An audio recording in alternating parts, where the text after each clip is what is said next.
On va maintenant effectuer l'exercice 5 du cours 5. Donc, je vais débuter avec une géométrie de référence. Je vais ensuite aller mettre mes dimensions hors tout.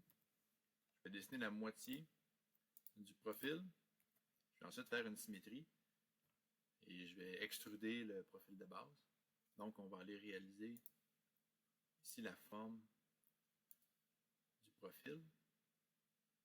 Donc, je vais aller mettre des rayons. Pour être en mesure de passer de ligne à arc de cercle, on fait seulement retourner au point et on va pouvoir activer le mode arc de cercle tout de suite après avoir fait une ligne. Donc, j'y vais avec mes différents arcs de cercle. Je vais m'assurer de rentrer les tolérances géométriques. Donc, ici, je vais arriver tangent. Même chose pour cet arc de cercle-là, va être tangent. Et je vais le relever tout de suite. Cet arc de cercle ici va aussi être tangent. Donc, ils ont tous une dimension égale de 5 mm de rayon. Par contre, ici, je vais juste m'assurer de les positionner un petit peu avant de rentrer mes valeurs. Ensuite, je vais pouvoir aller mettre mes arcs de cercle égaux.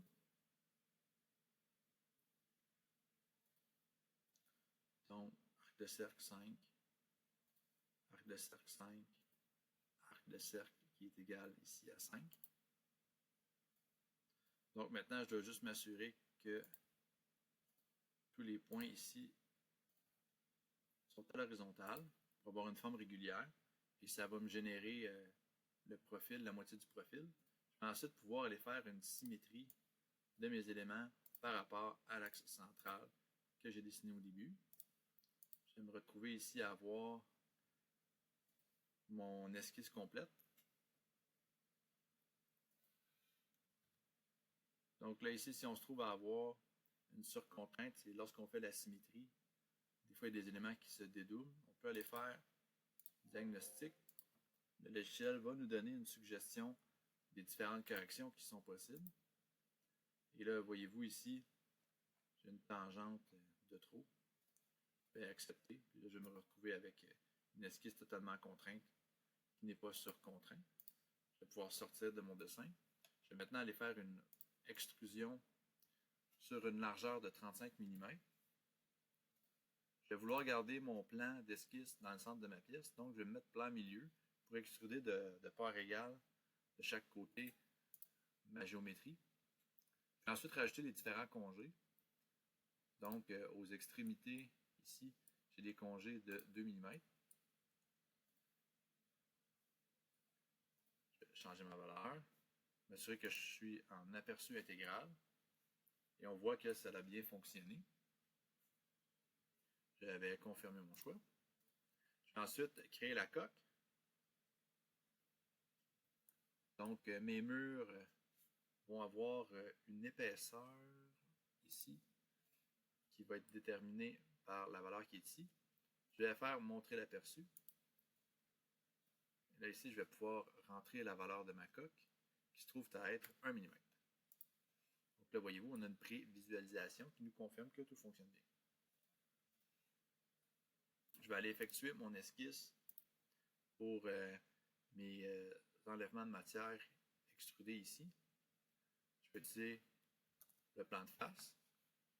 Je vais aller dessiner mon esquisse directement sur ma pièce. Je vais m'assurer pour la positionner au centre d'être point milieu sur ma ligne. J'ai une largeur de 25 mm et une profondeur de 2 mm. Donc, ensuite, pour faire l'enlèvement de matière, je vais pouvoir simplement faire enlèvement de matière à travers tous les deux directions, ce qui va me permettre d'enlever chaque côté de ma géométrie de façon très rapide. Je vais effectuer la même chose dans l'autre direction, donc enlèvement de matière extrudée. Mais cette fois-ci, je vais aller choisir le plan de droite. CTRL 8 pour me ramener normal au plan. Je vais aller pouvoir effectuer mon dessin. Encore là, je vais choisir ma ligne, mon origine, et me positionner plan milieu pour toujours être centré. Je vais rentrer la largeur de 20 et j'ai encore une fois ici une hauteur de 2 mm. Donc, une fois mon esquisse réalisée, je Je me reporte en vue isométrique avec CTRL-7. Là, vous voyez, je suis sorti un petit peu vite de la fonction. C'était marqué borne, mais je vais encore faire à travers tous les deux pour m'assurer que la matière soit enlevée de chaque côté dans une seule opération. J'ai aussi les trous ici, des cavités à faire dans le fond de ma pièce. Donc, je vais retourner faire une esquisse. Je vais aller choisir mon plan de dessus. CTRL-8 pour me ramener normal au plan. Je vais encore là aller dessiner la première forme rectangulaire qui va me permettre de faire le trou dans ma pièce. Là, regardez, je vais aller sur mon rectangle. Je vais me positionner ici coïncident avec le point milieu. Et je vais demander à voir que ma ligne de construction soit horizontale. Ça va aussi me permettre de faire un positionnement centré à distance, mais en utilisant l'origine qui est au centre de la pièce. Donc ici, je vais encore rentrer 25 mm, 2 mm. Pour voir si c'est bien contraint, on peut prendre un point et se déplacer. On voit qu'il manque une cote en X, car je peux aller de gauche à droite là, sur l'axe des X. Je vais rajouter ma cote de 3,5 mm. Mon esquisse est maintenant noire, totalement contraint. Je vais ressortir du mode esquisse. Je dois maintenant effectuer mon enlèvement de matière extrudée. Je vais le faire à travers tout. Mais je pourrais aussi choisir jusqu'à la prochaine surface et aller sélectionner la surface qui m'intéresse. Mais dans ce cas-là, à travers tout, là, va faire le travail. Je confirme mon choix. Et maintenant, je sais que chacune des instances est à une distance de 10,25 mm. Je ne vais pas redessiner chacune des esquisses rectangulaires. Je vais utiliser répétition linéaire. Je vais utiliser une des lignes de la pièce, une des arêtes que je sais qui est alignée avec l'axe des X. Je vais rentrer mon décalage de 10,25. Je vais aller sélectionner la fonction d'enlèvement de matière. Et je vais donner le nombre d'instances. Ici, 5 instances. Il ne faut pas oublier que la première instance est inclue. Même si vous n'effectuez que 4 perforations supplémentaires, la première est inclue dans les instances. Je confirme mon choix.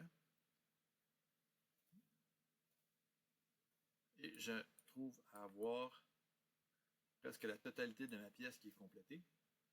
Pour terminer, je vais avoir 4 petits plots qui vont être disposés sur la pièce. Donc, je vais en réaliser un seul et ensuite, je vais aller faire une répétition linéaire pour générer les suivants. Donc, ce que je peux faire, je peux choisir le plan de face, le plan de dessus, le plan de droite. Je vais aller choisir le plan de dessus. Je vais utiliser une petite technique qui s'appelle le décalage du plan d'esquisse pour effectuer ma géométrie. Vous allez voir, je vais commencer par faire le cercle qui a un diamètre de 1 mm. Je vais aller le positionner. Donc, par rapport à l'extrémité, ici, je suis à 3 mm. Et dans l'autre direction, il est centré, il est à une distance de, ici on voit 14 mm par rapport au centre. Donc, je suis positionné. Par contre, je suis sur le plan de dessus. Et moi, je dois aller faire mon extrusion ici en haut. Ce que je vais faire, je vais aller utiliser fonction bossage extrudé et je sais que le sommet de mon plot se situe à 10,5 mm par rapport au-dessus de la pièce ici. Donc, en choisissant mon esquisse, je vais faire le point de départ. Je vais le décaler de 10,5 mm. Il est dans la mauvaise direction. Je vais inverser le décalage. Là, voyez-vous, je vais projeter la matière. Ici, je pourrais choisir jusqu'au corps et sélectionner la pièce, ou je pourrais, idéalement, jusqu'à la prochaine surface, qui va se trouver à être la surface qui est ici. Donc là, je vais aller jusqu'à la surface. Donc, je vais projeter la matière jusqu'à la surface. Je regarde en dessous de ma pièce, la matière n'a pas traversé. J'ai aussi une dépouille équivalente à 10 degrés. Donc, je pourrais utiliser la fonction de dépouille en deuxième instance ou directement choisir dépouille dans la fonction extrusion. Là, voyez-vous, je vais pouvoir effectuer une dépouille. Si la dépouille n'est pas dans le bon sens, on peut sélectionner dépouiller vers l'extérieur, qui va ensuite changer l'angle de dépouille pour l'attribut que je veux ajouter à ma pièce. Maintenant, je vais effectuer la répétition linéaire. Je vais donc choisir mon axe. Je vais choisir la distance qui m'intéresse. En l'occurrence ici, 28 mm. Je vais aller choisir l'élément que je veux répéter, mon bossage. Et je vais maintenant confirmer mon choix. Je vais rajouter mon congé. Et maintenant, pour générer les plots du côté opposé, je vais aller utiliser la symétrie par rapport à mon plan de droite. Je vais pouvoir choisir ma répétition avec ma fonction de bossage. Répétition de géométrie. Et là, voyez-vous, je vais recréer les plots de l'autre côté de ma pièce, ce qui complète le numéro 5 du cours 5.